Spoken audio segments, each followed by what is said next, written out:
आप शुरू कर दीजिए। ओम नमः सिद्धेभ्यः। नमस्कार, जय जिनेंद्र मित्रों। हमारा आज का विषय है जैनाचार्यों का शिक्षा दर्शन। बहुत ही महत्वपूर्ण विषय है जैनाचार्यों का शिक्षा दर्शन। दर्शन शब्द का अर्थ मैं बता चुका हूँ। दर्शन अर्थात दृष्टिकोण, मान्यता। जैन आचार्यों का शिक्षा के प्रति, शिक्षा के संबंध में क्या दृष्टिकोण है, उनकी क्या मान्यता है, शिक्षा के सभी अंगों के बारे में, उसे शिक्षा दर्शन कहते हैं। और ये एक बहुत ही प्रसिद्ध विषय है। आजकल तो इसके स्वतंत्र महाविद्यालय होते हैं जिनको आप सब बीएड कॉलेज कहते हैं। बड़े बड़े शिक्षक प्रशिक्षण महाविद्यालय, ये जगह जगह एक बहुत ही प्रमुख विषय के रूप में चलता है, जिसको शिक्षा शास्त्र कहते हैं। जो इसमें डिग्री मिलती है उसको बीएड और एमएड कहते हैं। और बड़े परिश्रम से अध्यापक तैयार होते हैं। शिक्षा शास्त्र को पढ़कर शिक्षक बनते हैं। तो ये शिक्षा शास्त्र आज का एक बहुत ही प्रसिद्ध और महत्वपूर्ण विषय है। आप सब जानते हैं कि कोई व्यक्ति तभी किसी विद्यालय में शिक्षक बन सकता है जब उसने बीएड या एमएड कर रखा हो। तो ये शिक्षा शास्त्र क्या है, शिक्षा दर्शन क्या है, इसके मामले में आजकल बहुत पढ़ाई होती है, लेकिन उसमें कहीं पर भी अभी विशेष रूप से जैन आचार्यों के शिक्षा दर्शन की चर्चा नहीं होती है। और ऐसा समझा जाता है, बहुत से लोग इधर ध्यान ही नहीं देते हैं कि जैन आचार्यों का भी कोई शिक्षा दर्शन हो सकता है या है, और वो कैसे उपयोगी है, उसका उस पाठ्यक्रम में समावेश हो। और उनके शिक्षा चिंतन को भी, जैन आचार्यों के शिक्षा संबंधी विचारों से भी ये दुनिया लाभान्वित हो। क्योंकि जैन आचार्यों के शिक्षा संबंधी जो विचार हैं वे बहुत ही महत्वपूर्ण है, क्योंकि वे बड़े ही वैज्ञानिक है, बड़े ही व्यावहारिक है, बड़े ही सार्वजनिक और सार्वभौमिक है। उनका कुछ अनूठा ही महत्व है। इसलिए आज मैंने बहुत संक्षेप में इस विषय पर आपके साथ चर्चा करने का मन बनाया है कि जैन आचार्यों का शिक्षा दर्शन क्या है। जैन आचार्यों ने शिक्षा कैसी होनी चाहिए, शिक्षक कैसा होना चाहिए, शिक्षार्थी कैसा होना चाहिए, शिक्षा प्राप्त करने की विधि कैसी होनी चाहिए, शिक्षा के स्थान कैसे होने चाहिए, और उन सब के, शिक्षा के इन सभी अंगों के क्या क्या गुण हैं, क्या क्या दोष हैं, इन सब पर बहुत ही विस्तार से लिखा है। और जो लोग इसको पढ़ेंगे, समझेंगे, तो सबको अत्यधिक लाभ होगा। मैं अभी निरंतर इस विषय पर बहुत पढ़ रहा हूँ, तो मुझे बहुत सारी जानकारियाँ मिल रही हैं, पर मैं अभी उनमें से कितनी आपको कह पाऊंगा, मैं कोशिश करता हूँ। देखिए, ये एक ग्रंथ है, अभिधान राजेंद्र कोश। ये कितना मोटा ग्रंथ है और ये 7 भागों में है, अभिधान राजेंद्र कोश। अगर मैं इसमें शिक्षा शब्द देखता हूँ, शिक्षक देखता हूँ, विद्यार्थी देखता हूँ, विद्या देखता हूँ, गुरु देखता हूँ, वक्ता देखता हूँ, श्रोता देखता हूँ, तो एक एक शब्द पर 50-50 पेजों में सामग्री मिलती है। जैनेन्द्र सिद्धांत कोश में बहुत सामग्री मिलती है। हमारा महापुराण, उसमें शिक्षा के तत्व भरे। ऐसे छुटपुट बहुत शास्त्रों में शिक्षा के तत्व उपलब्ध होते हैं और उन सब को जैन विद्वानों को, जैन समाज को जानना चाहिए। बहुत ही ये आवश्यक कार्य है। ये अनेक दृष्टियों से बहुत लाभदायक है। इसलिए ऐसे ही एक यशस तिलक चंपू, उसमें भी शिक्षा के अनेक तत्वों का वर्णन है। छत्र चूड़ामणि, उसमें ऐसी अद्भुत अद्भुत शिक्षा संबंधी सूक्तियां भरी पड़ी हैं कि जिनसे ये बीएड एमएड के अध्यापन में बहुत कुछ परिष्कार किया जा सकता है, बहुत कुछ सुधार किया जा सकता है और उससे जनता का, समाज का बहुत हित हो सकता है। जैन आचार्यों के शिक्षा संबंधी विचारों को लेकर एक बहुत अच्छी पुस्तक निकली है जिसका नाम है जैन वाङ्मय में शिक्षा के तत्व। बहुत ही अद्भुत, बहुत ही प्यारी पुस्तक है, जैन वाङ्मय में शिक्षा के तत्व। और आपको ये जानकर आश्चर्य होगा कि ये पुस्तक एक ब्राह्मण विद्वान ने लिखी है, निशानंद शर्मा। और देखो कैसे जैनों का ध्यान अपनी विरासत पर नहीं है। जैन लोग इधर वो काम नहीं कर रहे हैं। कभी कभी इतनी पीड़ा होती है कि दूसरे लोग उसमें डूब गए। निशानंद शर्मा डूब गए। क्या किताब लिखी है उन्होंने जैन वाङ्मय के शिक्षा के तत्व। अगर आप एक दफे देखेंगे, पढ़ेंगे तो आपको बहुत ही ज्ञान और आनंद की प्राप्ति होगी। लेकिन खेद की बात तो ये है कि आज ये किताब तक अनुपलब्ध है। आज ये जो किताबें छप गई है, लाइब्रेरीज में है, हमारे आपके पास किसी के पास है तो वो किताब तो है। और बाकी आज चाहो कि आप कोई इस किताब को खरीदो तो जैन समाज का इस किताब के प्रकाशन की ओर भी ध्यान नहीं है, जबकि ये किताब प्रकाशित होनी चाहिए और कम से कम भारत के हर बीएड एमएड कॉलेज में जरूर जानी चाहिए। जितने भी बीएड कॉलेज में पढ़ाने वाले अध्यापक हैं, विद्यार्थी हैं, उन सब को ये किताब दी जानी चाहिए। इससे देश में शिक्षा का रूप बदल जाएगा, बहुत सुधार होगा। वर्तमान में जो शिक्षा पद्धति चल रही है उसमें अनेक सुधार अपेक्षित हैं और ये बात बड़े बड़े शिक्षा शास्त्री कह रहे हैं। आज बड़े बड़े शिक्षा शास्त्री इस बात से चिंतित हैं कि हमारी ये शिक्षा कहाँ जा रही है, क्या हो रहा है। हम जिसे पढ़ा रहे हैं, जो बहुत ऊंची ऊंची डिग्रियां लेकर के निकल रहा है, वो एक अच्छा इंसान क्यों नहीं बन पा रहा है, वो एक अच्छा मानव क्यों नहीं बन पा रहा है। एक विद्वान ने, एक बहुत बड़े शिक्षा शास्त्री ने ऐसा लिखा, शिक्षा का कार्य था नर को नारायण बना दे।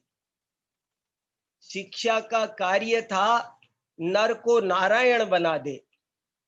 पर लगता है आज की शिक्षा इतनी मूल्यहीन हो गई है, इतनी स्वार्थपरक हो गई है, इतनी अर्थपरक हो गई है कि उसने नर को नर की सीमाओं से भी नीचे गिरा दिया है। नारायण बनाना तो दूर, उसे नार की बना दिया है। कि उसने बहुत सही लिखा है। मैंने सोचा इस बात पर, तो मुझे लगा कि बात बहुत दमदार है। क्यों? देखो, संसार के किसी प्राणी ने, किसी पशु पक्षी ने अस्त्र शस्त्र नहीं बनाए, पर मनुष्य ने बनाए। ये क्या हो गया मनुष्य को? मनुष्य अपने मनुष्यता के भी दायरे से नीचे गिर गया। कोई पशु पक्षी निर्भया कांड करता है? ऐसे बलात्कार, ऐसे क्रूर बलात्कार कोई करता है? लेकिन अनेक शिक्षित लोग इस तरह के कार्य करते देखे जाते हैं। आत्महत्या कर रहे हैं हमारे पढ़े लिखे लोग, जो बहुत ऊंची ऊंची शिक्षा प्राप्त करते हैं, लाखों के पैकेज जिनको मिल रहे हैं, जिनके पास सब गुण है, उनको जीवन जीने की कला नहीं आई। ये क्या हो रहा है? ऐसे बड़े बड़े शिक्षा शास्त्री चिंतित हैं कि हमारा शिक्षा का स्वरूप कुछ खराब हो गया है। जब से हमारे देश में विदेशी आक्रांताओं का आक्रमण हुआ है, तब से हमारी सारी शिक्षा व्यवस्था चरमरा गई है, खराब हो गई है। और उसे जो काम असल में करना चाहिए था, जीवन निर्माण का, वो काम वो नहीं कर पा रही है। ऐसे आज समय की मांग है कि शिक्षा में कुछ सुधार हो, मनुष्य को मनुष्य बनने का कार्य प्रारंभ हो। तो ऐसी स्थिति में जैन आचार्यों के शिक्षा संबंधी विचार एक बहुत ही बड़ा पथ प्रशस्त कर सकते हैं, इस विश्व का मार्गदर्शन कर सकते हैं कि शिक्षा कैसी होनी चाहिए। देखिए, शिक्षा के ये सभी अंग हैं, खासकर शिक्षा के ये मुख्य अंग हैं। शिक्षक कैसा हो, शिक्षार्थी कैसा हो, शिक्षा कैसी हो, इन सब पर सैद्धांतिक रूप से चिंतन करना और फिर उन्हें प्रायोगिक रूप में, उनको प्रैक्टिकल वे में उनको लागू कर देना, ये जैनाचार्यों की बहुत बड़ी विशेषता है। मेरे पास बहुत भंडार है, बहुत मैटर मैंने इकट्ठा करके रखा है और बहुत सारी बातें हैं, पर मैं कोशिश करता हूं कुछ कहने की। हम कई तरह से कह सकते हैं। जैन आचार्यों का प्राचीन शिक्षा में योगदान, ऐसे भी हम कह सकते, प्राचीन और आधुनिक रूप में। देखिए, आधुनिक युग में भी आपको कमाल की बात बताता हूं कि जैन आचार्यों में शिक्षा का कार्य प्राचीन आचार्यों ने तो किया ही, लेकिन तब से अब तक, आज तक भी अनेक बड़े बड़े शिक्षा शास्त्री जैन समाज में होते हैं और वे बहुत बढ़िया बढ़िया काम करते हैं। लेकिन उनका नोटिफिकेशन नहीं होता है, उनको कंसीडर नहीं किया जाता है। यही एक पीड़ा का विषय रह जाता है और उसके पीछे हमारा प्रमाद है। तो वो सब दूर हो, हम इन बातों को ठीक से समझें, समझाएं, ये चीजें रिकॉर्ड में मेंशन हो। इसलिए मैं इन बातों को ठीक से आपके सामने रखने का प्रयास कर रहा हूं।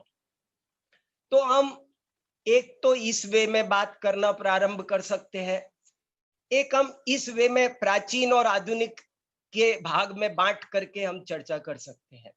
एक हम इस रूप में भी बांट कर चर्चा कर सकते हैं कि जैन आचार्यों का शिक्षा के क्षेत्र में सैद्धांतिक योगदान क्या रहा। पहले हम इस पर बात कर सकते हैं, इसके बाद हम जैनाचार्यों का प्रायोगिक रूप में क्या योगदान रहा, इस पर बात कर सकते हैं। ऐसे भी हम दो भागों में बांटकर बात करें तो थोड़ी सी बात सुविधाजनक हो जाएगी।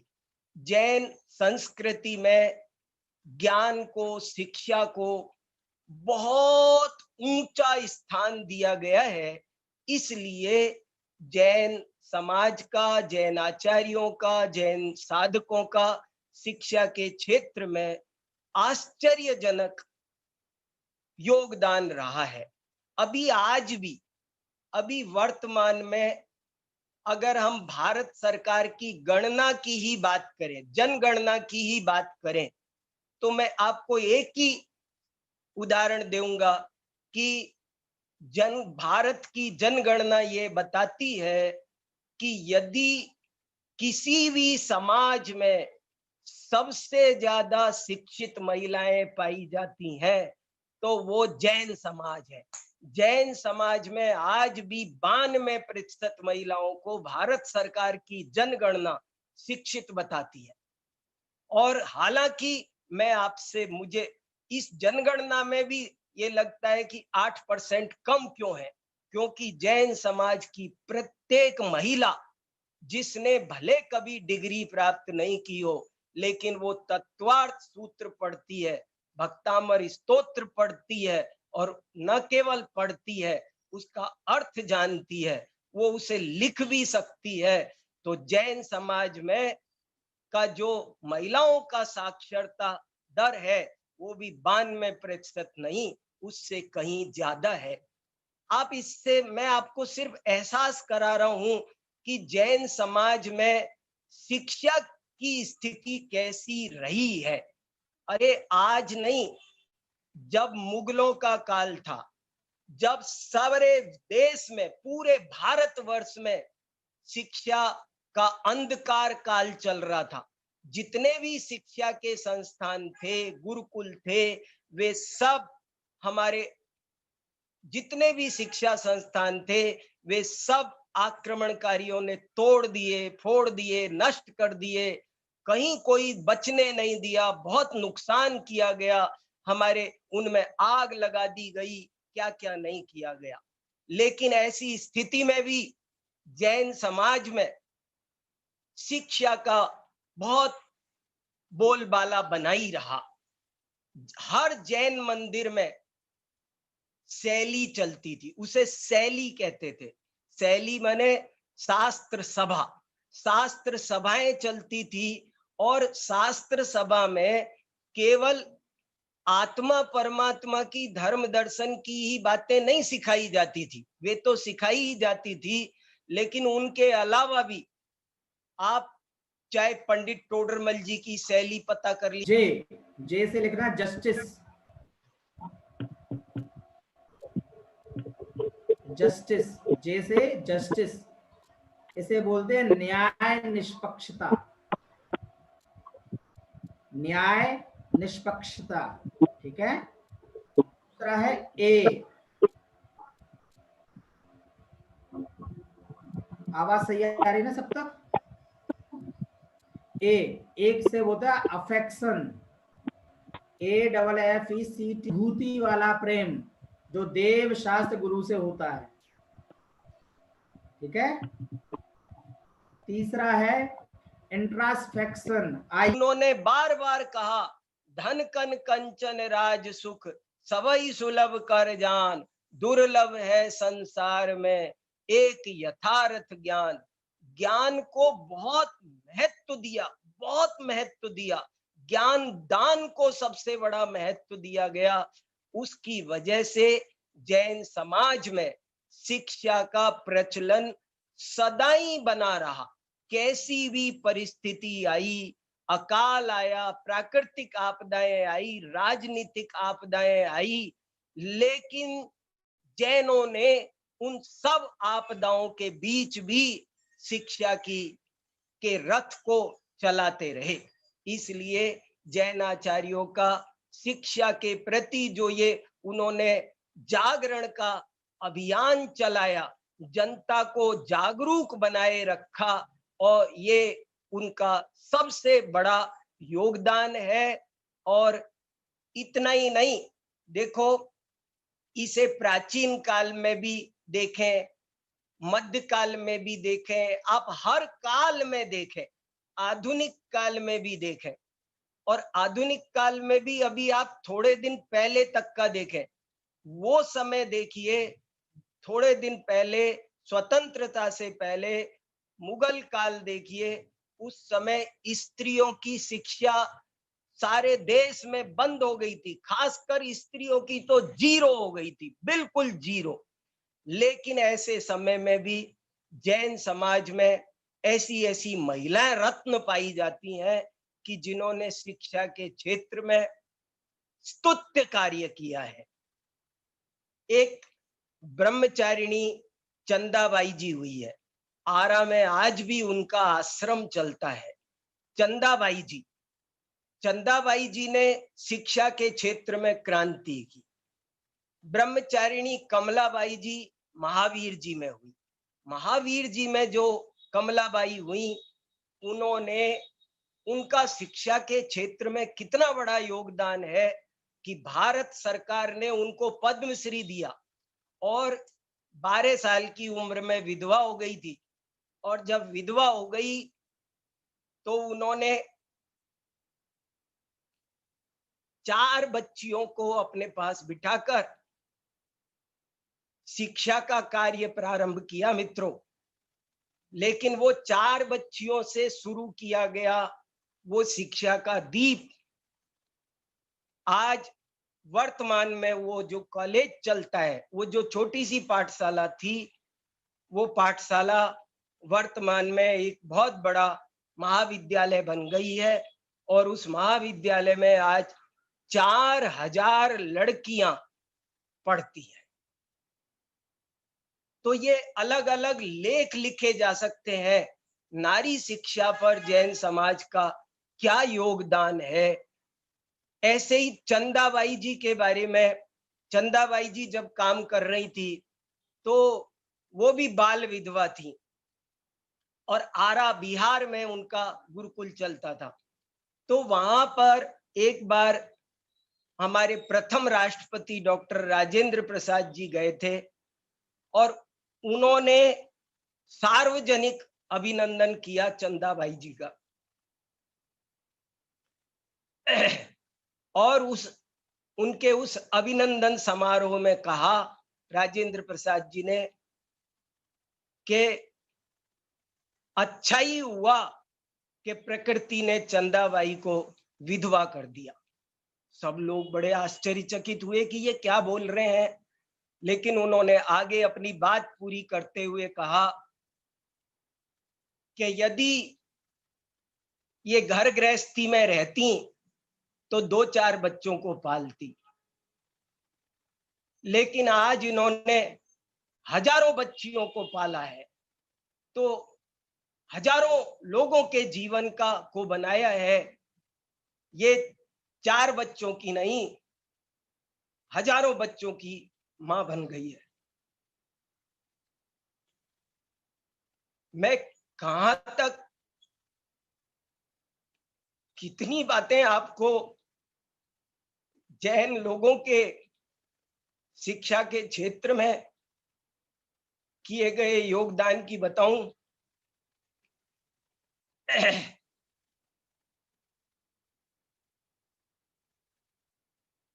गोपाल दास जी भरैया, गुरु नाम गुरु, उन्होंने कितने विद्यालय खोले, कितने विद्वान तैयार किए। गणेश प्रसाद जी वर्णी, उन्होंने कितने हजारों गांव गांव में विद्यालय खोले, पाठशालाएं खोली, दुख उठा उठाकर,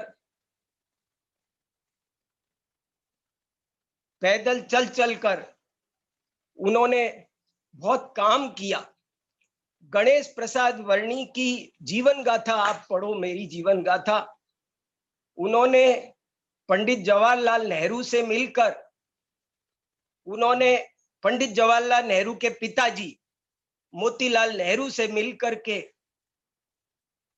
काशी हिंदू विश्वविद्यालय में सबसे पहले जैन दर्शन का विभाग खोला, और उसी की वजह से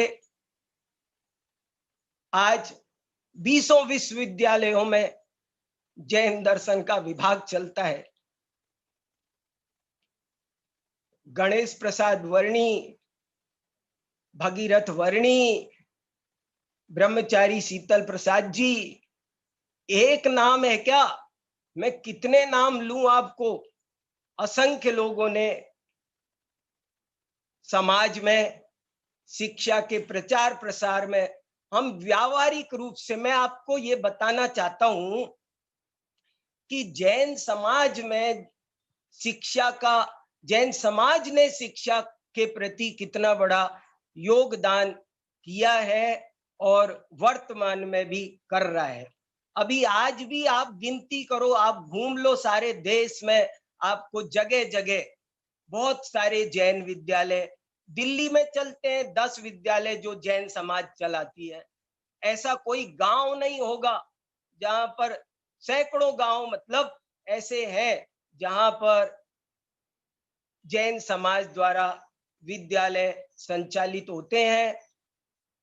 तो जैन समाज का शिक्षा के क्षेत्र में प्रायोगिक रूप से भी देखा जाए, प्रैक्टिकल रूप में भी देखा जाए, तो बहुत अधिक योगदान है और इसको थोड़ा रेखांकित किए जाने की जरूरत है, समझे जाने की जरूरत है जगह जगह।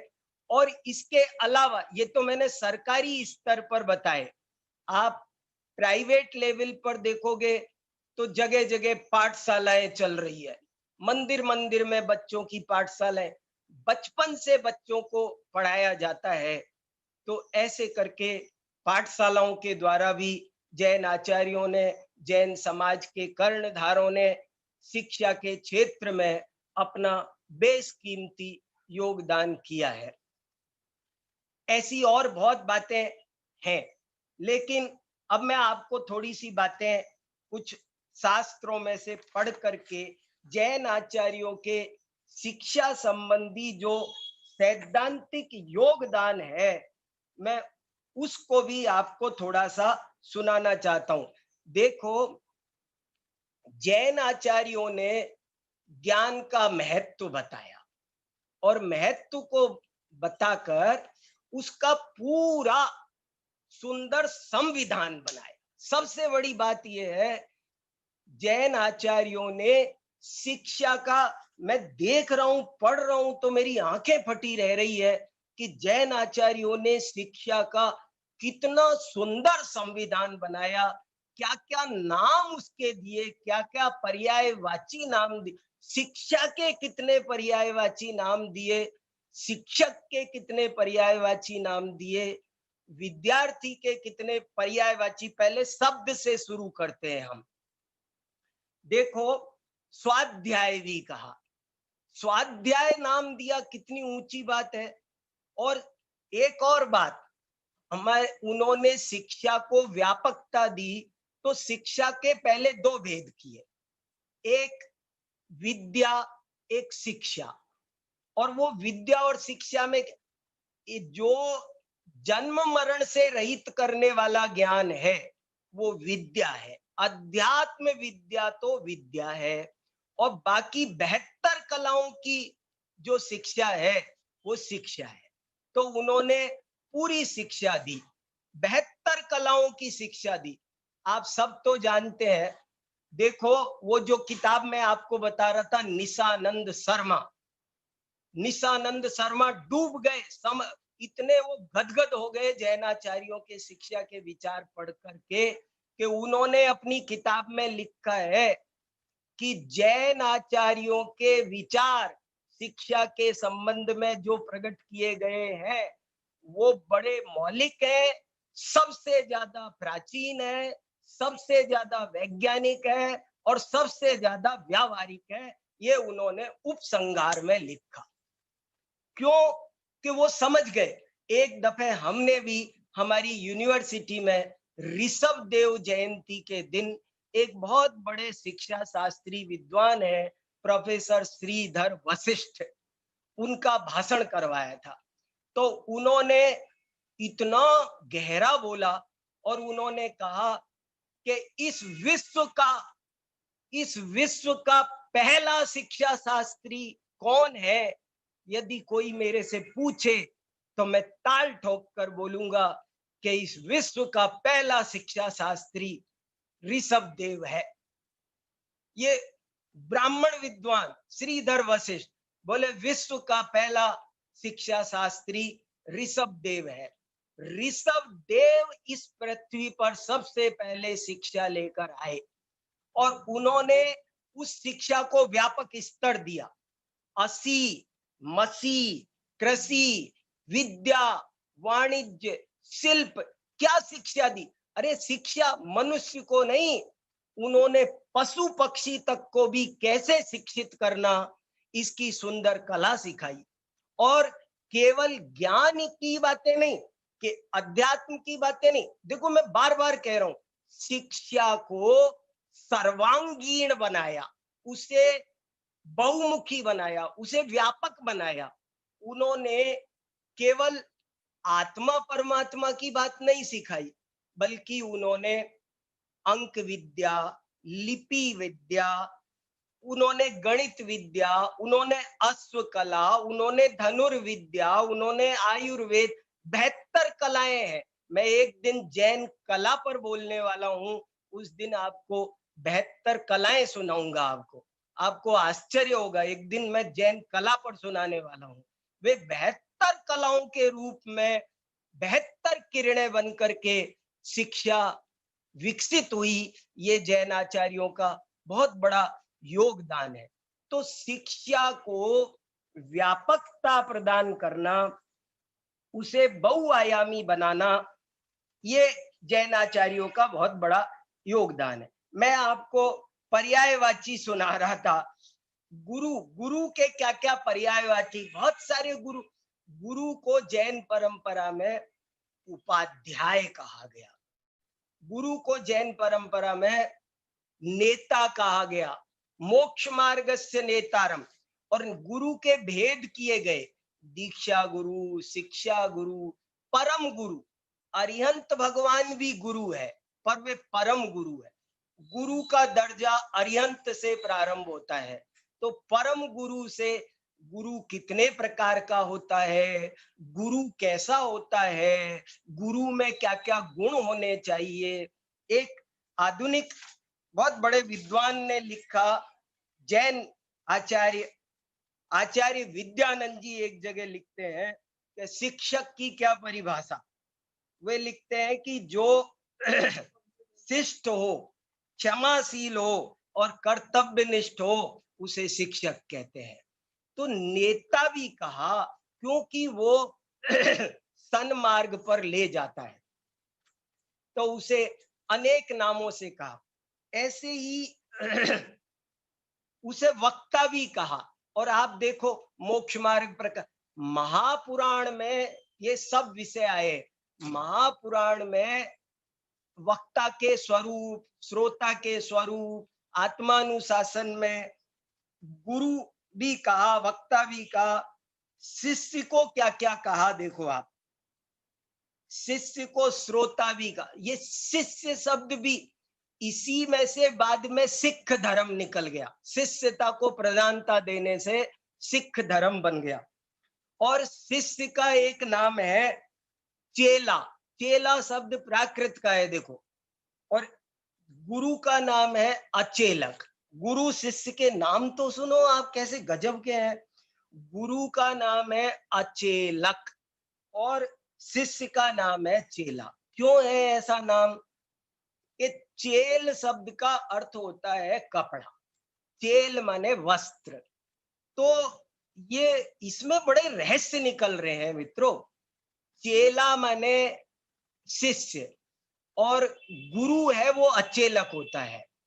इसमें से ये बात निकल कर आ रही है कि यदि हम आध्यात्मिक उच्च कोटि के गुरु की बात करें, तो वो गुरु अचेलक ही हो सकता है, निर्वस्त्र दिगंबर ही हो सकता है। दिगंबर निर्वस्त्र व्यक्ति को ही अचेलक और गुरु कहा जा सकता है। उसके अलावा जो कोई भी हो संसार में, यदि वो वस्त्र धारण करता है तो वो गुरु नहीं हो सकता, वो चेला है, वो शिष्य है। देखो मर्यादाएं देखो, गुरु मूढ़ता पर आचार्यों ने शिथिलाचार पर बड़ा प्रहार किया। कुगुरु को गुरु नहीं मानना, कुपात श्रोता के। देखो महापुराण सुनो आप, गजब का। महापुराण में लिखा शिष्य में क्या क्या दोष हो जाते हैं, कैसा शिष्य नहीं बनना, कैसा शिष्य बनना ये भी उन्होंने बताया, कैसा गुरु होना ये भी उन्होंने बताया, कैसा गुरु नहीं होना ये भी उन्होंने बताया, कैसा शिष्य नहीं होना ये भी उन्होंने बताया।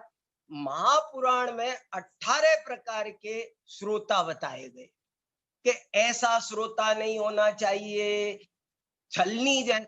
एक श्रोता बताया छलनी जैसा। छलनी जैसा श्रोता कैसा? आप कितना भी पानी भरो सब नीचे गिर जाता है। जोक जैसा श्रोता नहीं होना चाहिए, जोक जैसा शिष्य नहीं होना चाहिए। क्यों नहीं होना चाहिए? कि जोक जानते न, जो जल में रहने वाला कीड़ा होता है, शरीर पे लगे तो खून पीता है, जलूका जिसको संस्कृत में बोलते हैं, वो जोक यदि गाय के थन पर भी लग जाए तो दूध नहीं पीती है, खून पीती है।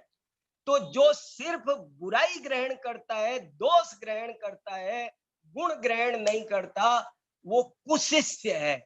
वो शिष्य पात्र शिष्य नहीं है, वो अपात्र है, कुपात्र है। और अपात्र को कोई कुपात्र को कोई नहीं पढ़ा सकता।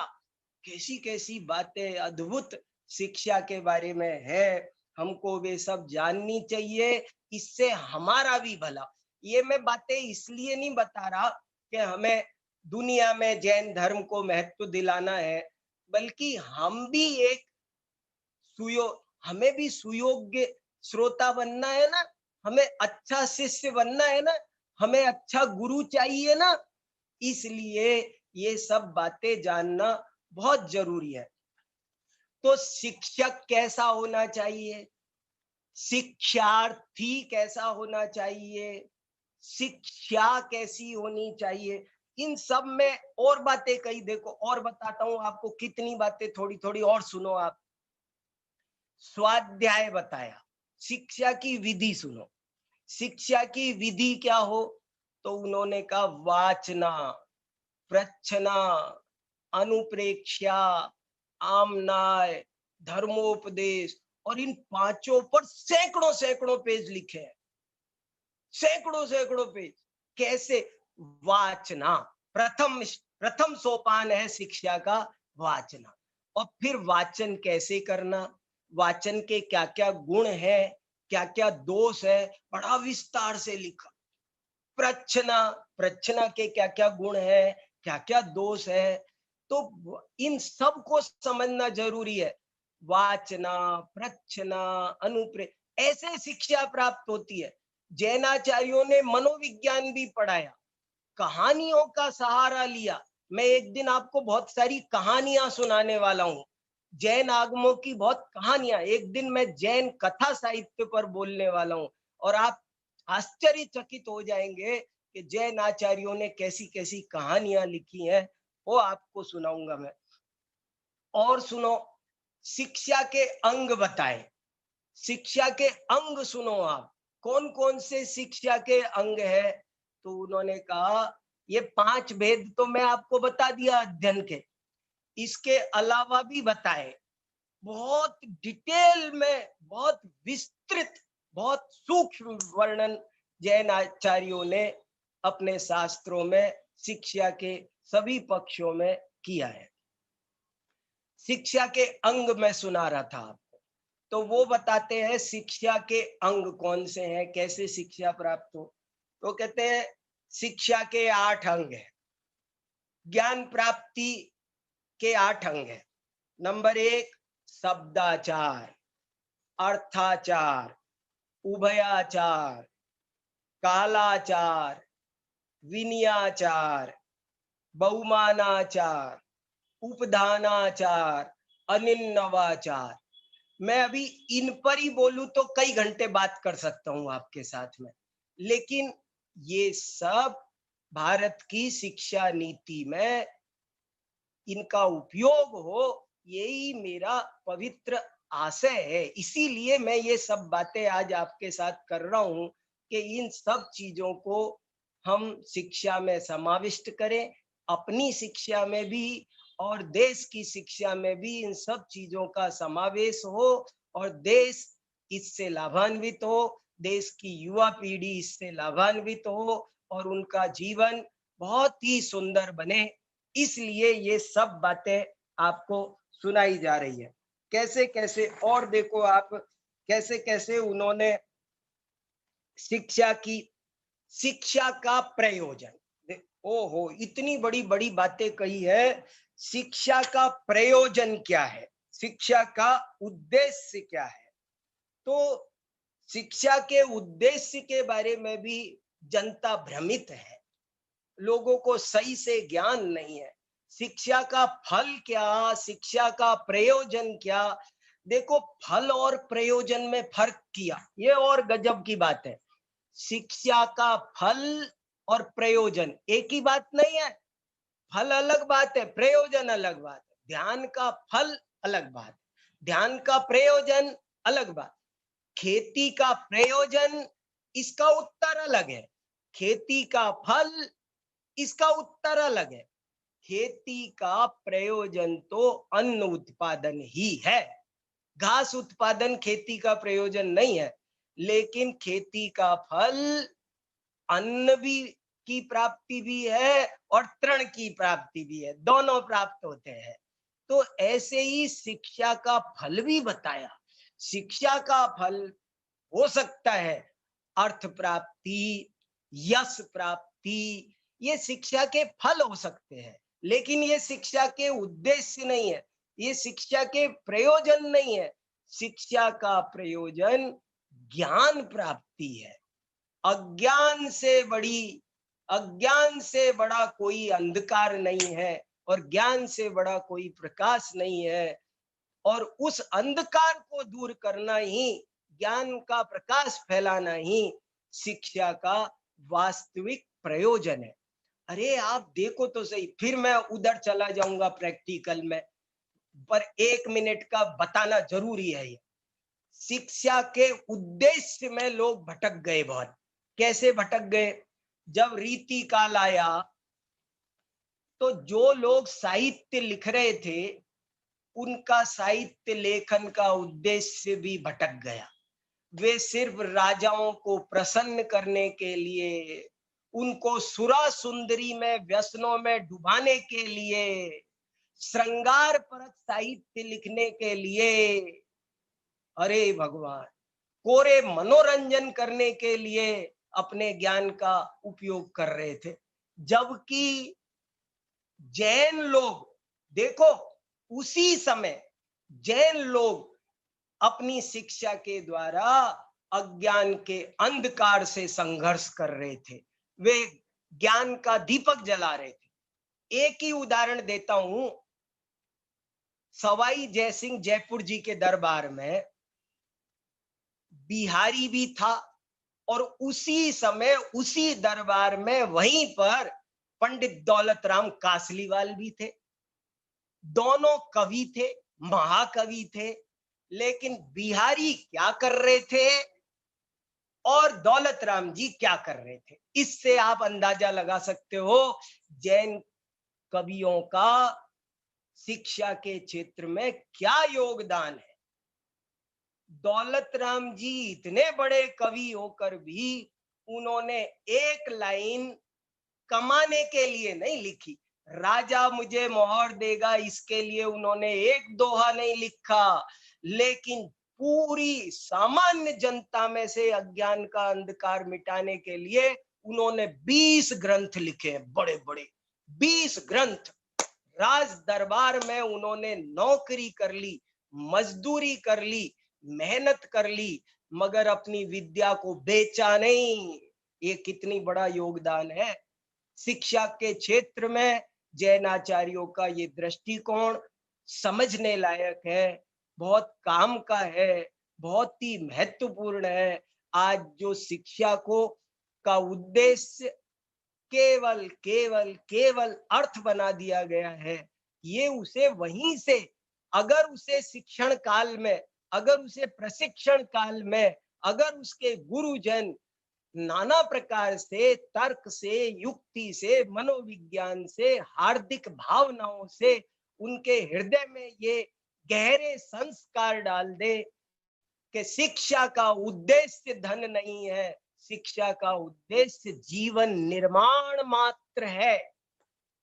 शिक्षा का फल हो सकता है कदाचित धन, यश, लेकिन और कोई चीज नहीं है। तो इस तरह उन्होंने शिक्षा के उस पर भी बात करी। बातें बहुत है पर समय होता चला जा रहा है। और देखो, छत्र चूड़ामणि, ये छत्र चूड़ामणि है। इस छत्र चूड़ामणि में से आप कितनी सूक्तियां, कम से कम 100 सूक्तियां शिक्षा के संबंध में है। मेरे छोटे भाई हैं एक, शुद्धात्म प्रकाश जैन, बंबई में, वो सोमैया विश्वविद्यालय में जैन विभाग के डायरेक्टर है। उन्होंने इस पर एक लघु शोध प्रबंध लिखा है। उन्होंने भी 2-3 काम करवाए हैं कि जैन आचार्यों का शिक्षा के क्षेत्र में क्या योगदान है, पर यह अभी बहुत कम काम है और बहुत ज्यादा काम शिक्षा के एक पक्ष पर होना चाहिए, ये मैं कहना चाहता हूं। मैं आपको इसमें से 1-2 सूक्ति सुनाता हूं तो आपको आनंद आएगा। क्या जैन आचार्य, जैन लेखक, क्या क्या, अदीप सिंह आचार्य, इतना अमृत, सब चीजों की शिक्षा देखो तो सही। दाम्पत्य जीवन की शिक्षा भी इसमें दी है। क्या लिखा सुनो आप। संसारोपि सार स्यात् दंपत्योरेक कंठयो। देखो सुखी, आप एक एक ही लाइन को पकड़ के लटक जाओ। आपको 10 दिन तक ट्रेनिंग देने की जरूरत नहीं है अच्छे दंपति कैसे बने। आप छत्र चूड़ामणि की ये पंक्ति को पकड़ के लटक जाओ। जो ये पंक्ति पढ़ लेगा, मैंने इस पर भी लेख लिखा है, इस पंक्ति को पढ़ लेगा, उसका दाम्पत्य जीवन की शिक्षा उन्होंने सारी की सारी एक पंक्ति में दे दी। फिर सुनो क्या लिखा। संसारोपि सार स्यात् दंपत्योरेक कंठयो। यदि दंपति एक कंठ है, एक कंठ है, अगर वो एक दूसरे से ताल मिलाते हैं, हाँ में हाँ मिलाते हैं, तो संसार भी कथनचित सार है। संसार वैसे तो असार है, लेकिन दंपति में यदि एक स्वर है, ऐसे नहीं कि उसने कहा रोटी बना ले, वो के नहीं पराठा बनाना है, नहीं, जो हाँ में हाँ मिलजुल के जो चलते हैं तो बोले उस घर में स्वर्ग है। तो दाम्पत्य जीवन की शिक्षा भी महापुराण में भी बहुत विस्तार से विवाह व्यवस्था कैसी होनी, पूरा विवाह संस्कार बताया है, कैसे विवाह होना, मंदिर में भगवान के सामने फेरे पड़ने का उसमें विधान है। पूरे पूरे बहुत सारी बातें आचार्यों ने लिखी है। जरूरत है उन सब को आज उनको प्रयोग में लाने की जरूरत है। संसारोपि सार स्यात् दंपत्योरेक कंठयो। और सुनो क्या दूसरी सूक्ति। गुरु स्नेहो ही कामसु गुरुद्रुहाम गुण कोवा न नश्यति। जो गुरु का प्रसाद अर्जित करता है उसे कामधेनु के समान उसके सर्व मनोरथ पूरे होते हैं। देखो, लोग गुरु से पढ़ते जाते हैं और उसी की बुराई करते चले जाते हैं, उनको कभी विद्या प्राप्त नहीं होती। गुरु द्रुहाम गुण कोवा न नश्यति न मानुष्यम न वैजुत्यम। जो गुरु निंदा करता है वो महापापी है, उसका सारा ज्ञान नष्ट हो जाता है, उसका सारा यश नष्ट हो जाता है। और गुरु का जो प्रसाद अर्जित कर लेता है तो उसका प्रसाद उसके जीवन में कामधेनु के समान, कल्प वृक्ष के समान फलीभूत होता है। गुरु स्नेह, कितनी छोटी सी पंक्ति है, गजब है ये। गुरु स्नेहो ही कामसुहु। गुरु का स्नेह है वो समस्त कामनाओं को पूर्ण करने वाला है। शिक्षा के साधनों का, ग्रंथों का, गुरुओं का जो अपमान करते हैं, उनकी निंदा करते हैं, बुराई करते फिरते हैं, अहंकार में डूबे रहते हैं, उनको कभी भी ज्ञान प्राप्त नहीं होता। उनका कुछ हो तो नष्ट होता है, न उन्हें यश मिलता। और जो गुरु का प्रसाद, प्रसाद माने क्या? कोई प्रसाद ऐसे नहीं है कोई लड्डू पेड़ा प्रसाद। प्रसाद का मतलब होता है, प्रसाद शब्द संस्कृत का शब्द है, प्रसीद धातु, प्रसीदति, प्रसन्न होना। जब गुरु शिष्य पर प्रसन्न हो जाए तो ऐसा ही कुछ योग है, ऐसा ही कुछ निमित्त नैमित्तिक है। एक श्लोक है बहुत अच्छा, मंत्रे तीर्थे द्विजे देवे दैवज्ञे भेषजे गुरौ यादृशी भावना यस्य सिद्धिर्भवति तादृशी। गजब का श्लोक है। मंत्र में, तीर्थ में, द्विज, दैव, गुरु, गुरु में जिसकी जैसी भावना होगी उसको वैसा फल होगा। अरे इनको तो कुछ आता ही नहीं है, उन्हें आता हो या नहीं आता हो, तुझे कभी नहीं आएगा। इसलिए गुरु के प्रति और देखो, एक पंक्ति, एक उक्ति और सुना के दूसरी बात और एक जरूरी बतानी है। तज ज्ञानम यत प्रति समयम आनंदायते। वही ज्ञान ज्ञान है जो प्रति समय आनंद दे। देखो कितनी बड़ी बात है। तज ज्ञानम यत प्रति समयम आनंदायते। वही ज्ञान ज्ञान है जो हमें आनंद दे, प्रसन्नता दे, जो हमको विषाद दे, उदास बनाए। पढ़ करके भी उदास हुआ तो समझो उसने पढ़ा ही नहीं। नहीं विषादो। देखो क्या लिखा, पांडव पुराण की एक उक्ति सुनो आप। पांडव पुराण बहुत बढ़िया पुराण है, उसमें शिक्षा के बहुत तत्व है। जैन आचार्यों का अद्भुत पुराण है। उसमें लिखा, नहीं विषादो विधेयत्र तद्धि वैदुष्यजम फलम। शिक्षा का फल क्या? बोले कभी भी कितना भी कष्ट आ जाए और जो मुस्कुराता रहे वो शिक्षित है। और जो जगह जगह जरा जरा सी बात में जो दुखी होता रहता हो, समझ लो वो पढ़ाई नहीं, वो शिक्षित नहीं है। कैसी गल, जो हमेशा आनंदित रहे। ओहो, नहीं विषादो विधेयत्र तद्धि वैदुष्यजम फलम। शिक्षा का फल है कि सीता को जंगल में छोड़ा। एक ज्ञानी लोग रोते नहीं थे, तो कवियों ने लिखा है कि वो रोती थी, करती थी, ऐसा हुआ। ये रोते नहीं थे, ये जानते थे कि कुछ नहीं। तो ज्ञानी वो है, पढ़ा लिखा वो है, शिक्षित वो है।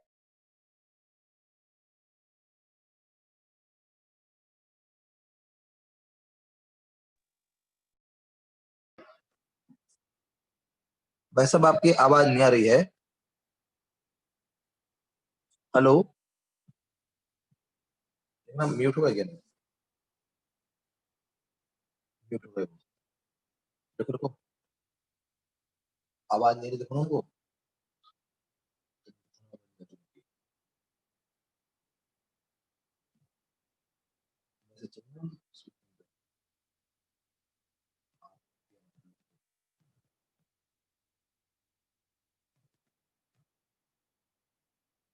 केंद्र कल फिर आपके साथ मिलेंगे।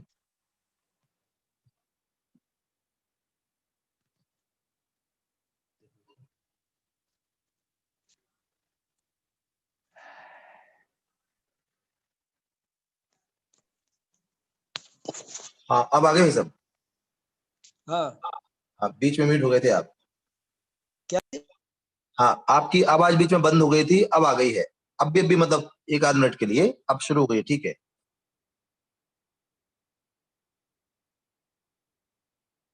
आप शुरू कर सकते हैं अब। जी।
आज का हमारा व्याख्यान यहीं पर खत्म होता है और कल इसी समय पर व्याख्यान रहेगा। टॉपिक हम आपको बता देंगे।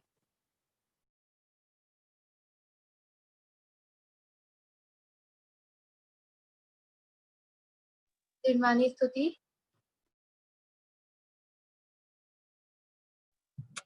निज निधि निज में बताई यह अनंत उपकार है, उसके लिए जिन वाणी मापो वंदना शत बार है, वंदना शत बार है। बोले जिनवाणी माता की जय हो। जय जिनेन्द्र।